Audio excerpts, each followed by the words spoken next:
This new year, I want to add an extra prayer to our liturgy, out with the old, in with the new. This past year has seen such sorrows, such sorrow. We all need to find our way to leave the past year's pain and suffering behind us. Let's make God's light shine brightly in our lives.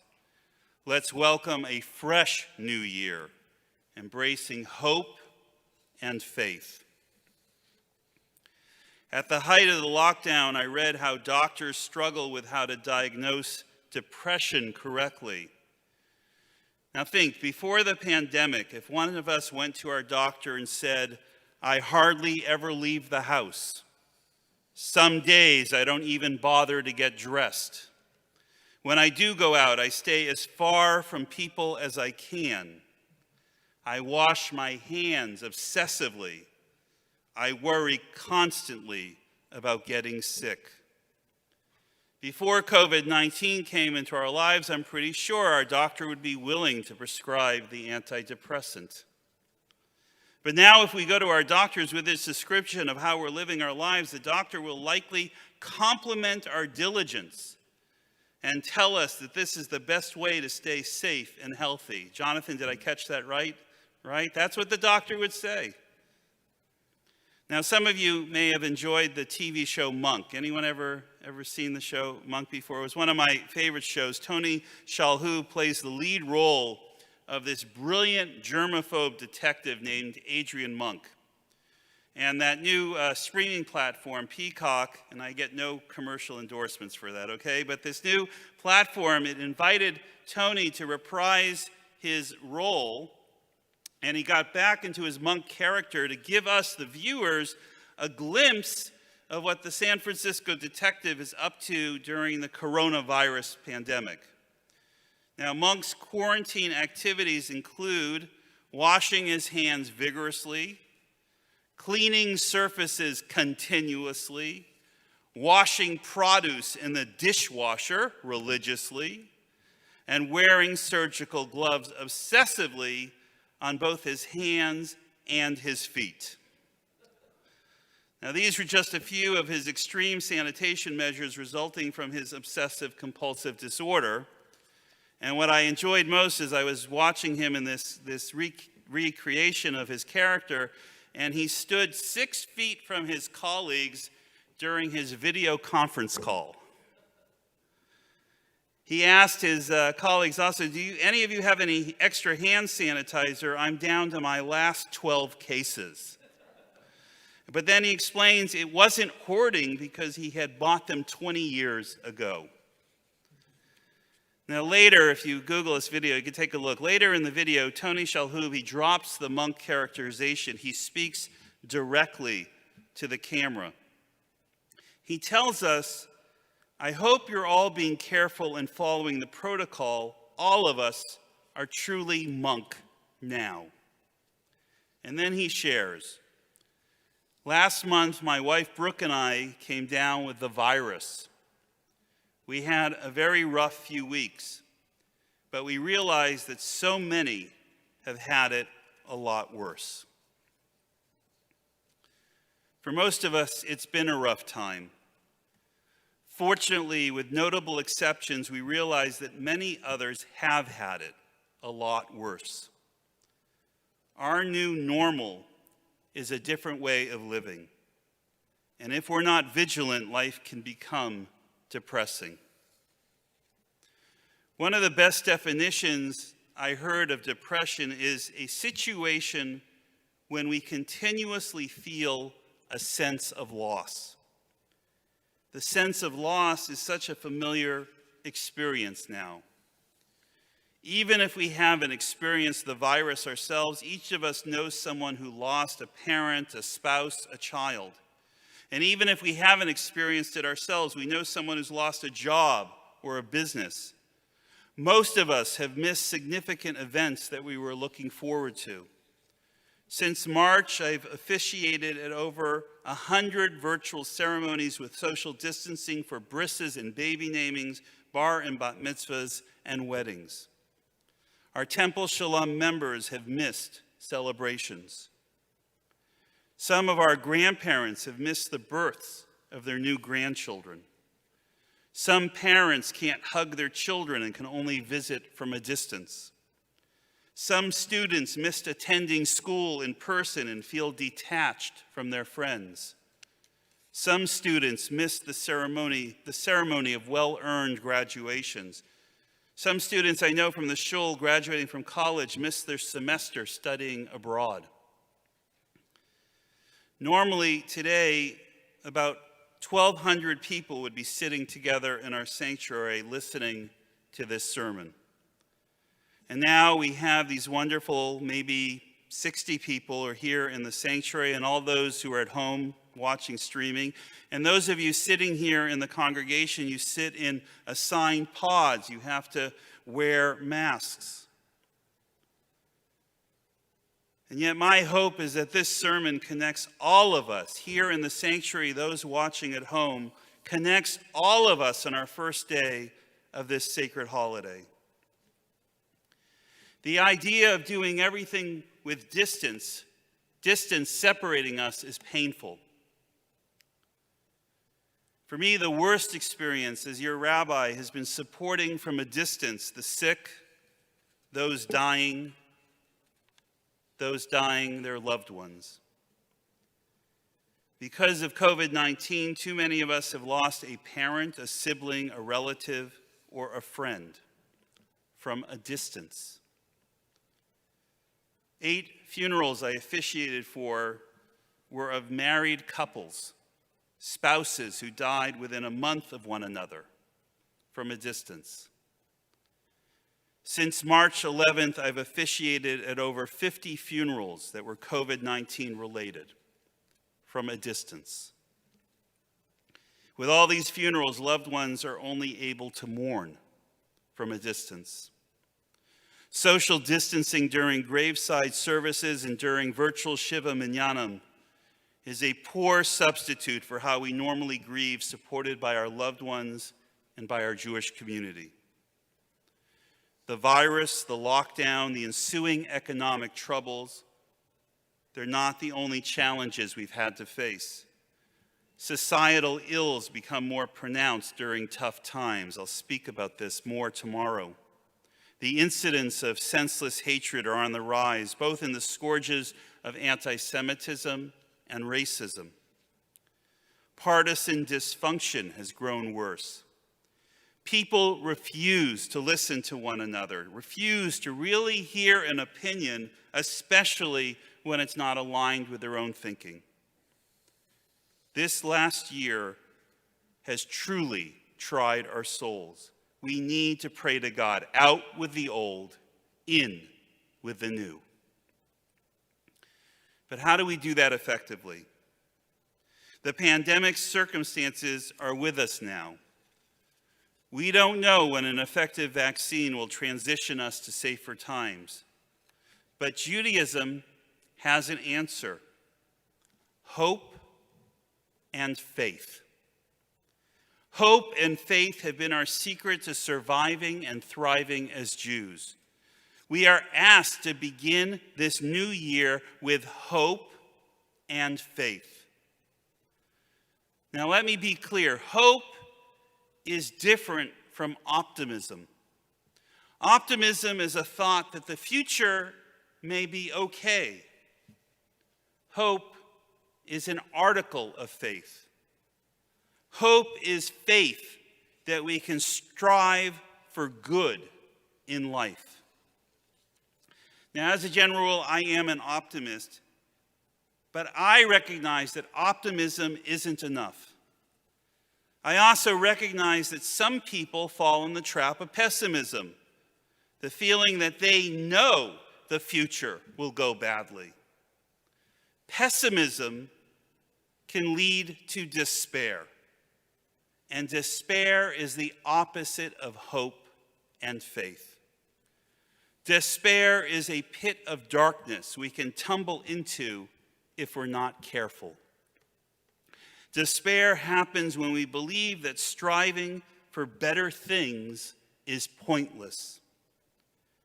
Despair can destroy us because it leads to darkness, the opposite of God's light in our lives.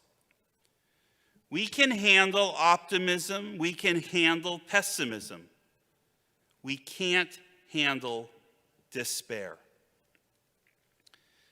Now, I want to look at the differences. Most of you know I love baseball, and I want you, even if you don't like baseball, try to stand this for a few minutes, because I want you to imagine a baseball game. Imagine that your team is going to the plate in the ninth inning, well behind in runs. Now, if you're optimistic, you think to yourself, my team is behind, but they still can win. And if you're pessimistic, you think they're probably going to lose.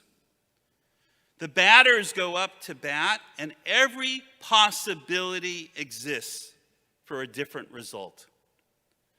Despair would be if the manager says to the players, don't even bother taking a turn at bat, we're giving up. Despair makes loss a self-fulfilling prophecy. Despair is when we say, what's the point? What difference can I possibly make? Hope is very different. With hope, you embrace life, whether you're a baseball player or a fan watching the game. Hope for a baseball player doesn't mean he or she knows what's going to happen. But with hope, the player goes to the batter's box and takes their best swing at every pitch. Now, as a baseball fan, I probably don't need to remind you that unlike the majority of you Yankee fans who may be here or watching at home, I grew up a fan of the Boston Red Sox. And you might recall, before 2004, I gave a sermon, and I joked how it was that being a Red Sox fan was how I first learned about faith.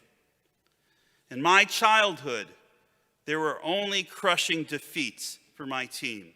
I was so negative, so pessimistic, that during the '86 World Series, when the Red Sox looked like they were going to beat the New York Mets, I was stoic watching the game. I hardly flinched when the ball went through Bill Buckner's legs. Roseanne, who had just begun to watch baseball, this was a year before we got married, she turned to me at that game as we saw that, and she said, how can you possibly root for this team? And she never watched the game again. But hope and faith were still lurking somewhere in my heart, and I remained a loyal fan. And then that late night in 2004, I watched the Red Sox trail the Yankees 3-0. I know this brings some painful memories for some. Indulge me. Roseanne came downstairs. It was very late at night. She looked at the score. She saw on the screen the dejected fans, and she said, just come to bed. I certainly wasn't optimistic. But still, I said, no, I'll watch until the end. Until then, no Major League Baseball team had ever been down 3-0 in the playoffs and come back to win. The Yankees had scored 32 runs to win the first 3 games against my Sox. It sure looked like the possibility that a Red Sox win was dead. They trailed 4-3 going into the bottom of the 9th inning of that 4th game. They had to score off Mariano Rivera, the greatest closer in baseball history. What were the chances of that? And yet, in spite of my pessimism, they tied the game. And in the bottom of the 12th inning, they beat the Yankees. And then they did the unfathomable. They won the next 7 straight games. They became the World Series champions, the first time since 1918. Now, I know this is a mundane example, but it showed me that if I had given into pessimism, or even worse, had given into despair, I would have missed what was a sports highlight of my life. That's the power of hope and faith, the keys to resiliency. Now, to make up to our Yankee fans to do tshuva, Let me quote the lyrics of the Broadway musical Damn Yankees. When the odds are saying you'll never win, that's when the grin should start. First, you gotta have heart. That quote is aligned with our Torah, which basically says the same thing. I said this verse earlier in the day. I have put before you life and death, blessing and curse. Choose life. Choose life that you and your descendants may live.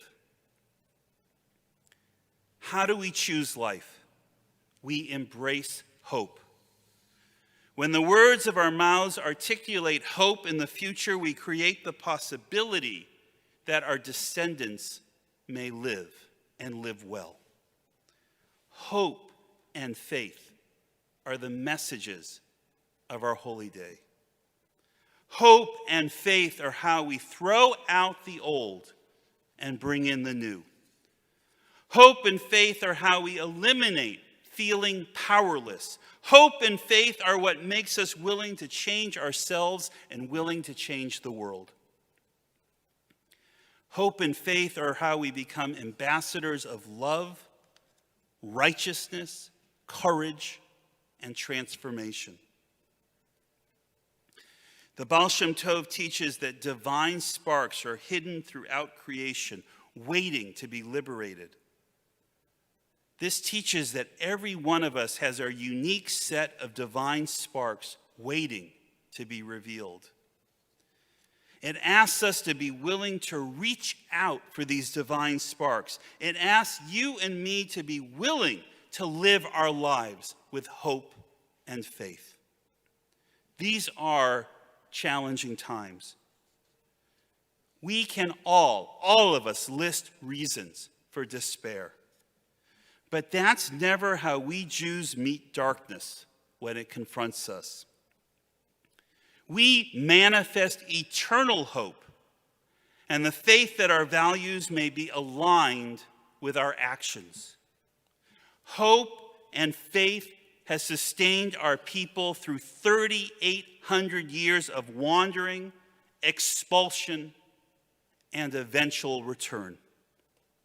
Like a baton passed through the generations, it was hope and faith that emboldened Abraham to first follow God's call and leave behind everything he knew. It was hope and faith that flickered to Moses from the burning bush, igniting our exodus from Egypt.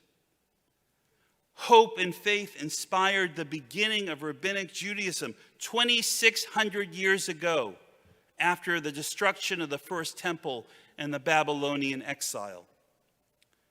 Hope and faith transformed our Judaism into a portable religion 2,000 years ago when the Romans torched the second temple and we entered Galut, the exile of 2,000 years.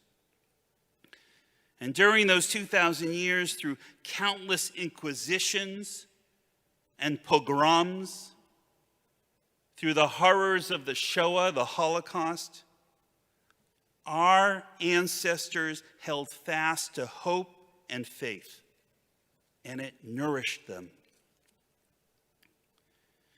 There's no greater, more tangible manifestation of hope and faith in Jewish history than our modern state of Israel.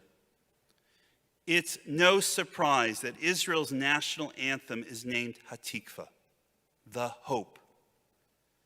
What other word captures the fulfillment of the 2,000-year-old yearning to return to our ancient homeland? It was hope and faith that kept our Jewish dream alive through the millennia of exile and persecution. David Ben-Gurion, he once said, "In Israel, in order to be a realist, you must believe in miracles." For all the blood, sweat, and tears that were poured into the founding of the state of Israel, the sheer persistence of hope and faith, of tikva, is as much a miracle as the 1948 miracle itself. The Hebrew word tikva has its roots in the book of Joshua. The Israelites were finally preparing to conquer and re-enter our promised land, the land of Israel. Joshua sent spies into Jericho. And the king hears how they're in town, and he sets out to kill them. So the spies take refuge in the home of Rechav. And in exchange for Rechav's protection, they promise she and her household will be spared when the Israelites capture the city. But as a sign of Rahav's faith, she attaches to her window what the Bible calls a scarlet tikva, from the root kaf, meaning thread or cord. I want you to picture that ancient red string dangling in the breeze. What a striking image. Because sometimes in life's most challenging moments, all we have to hold on to is a thin thread of hope. And sometimes that's all we need to get through another day. I've shared before a story, and some of you may recall it, but it's very powerful. It's the story of Rabbi Hugo Grin. And he tells about his life as a boy in Auschwitz. One winter evening in the barrack, Hugo's father called him into a quiet corner to remind him it was Hanukkah. And the youngster watched in amazement as his father carefully plucked a few threads from his prison uniform for a wick. And then he lit the threads in the day's now melted butter ration. And the boy became angry. How could his father waste this precious food for a makeshift menorah? His father understood, but put his hand on his son's shoulder and he said, "My dear son, you and I have seen how it's possible to live for a very long time without food. But Hugo, a person cannot live even for a day without hope and faith." From Rahav's red string to a Hanukkah candle wick made from the threads of an Auschwitz uniform, hope and faith are part of our Jewish DNA. Rabbi Jonathan Sacks, the former chief rabbi of England, he teaches us to be a Jew is to be an agent of hope in a world serially threatened by despair. Every ritual, every mitzvah, every syllable of the Jewish story, every element of Jewish law is a protest against escapism, against resignation, against the blind acceptance of fate. It's easy to feel overwhelmed by the world's brokenness. It's easy to throw up our hands and resign ourselves to the present reality. But amidst all the despair, we must reach for our threads of hope and cling to our faith.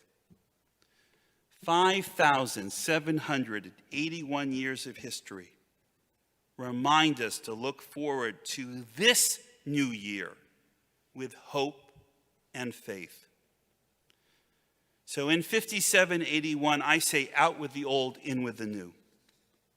Let's cast aside the darkness. Let's move to a new future where we manifest hope in thought, in words, and in action.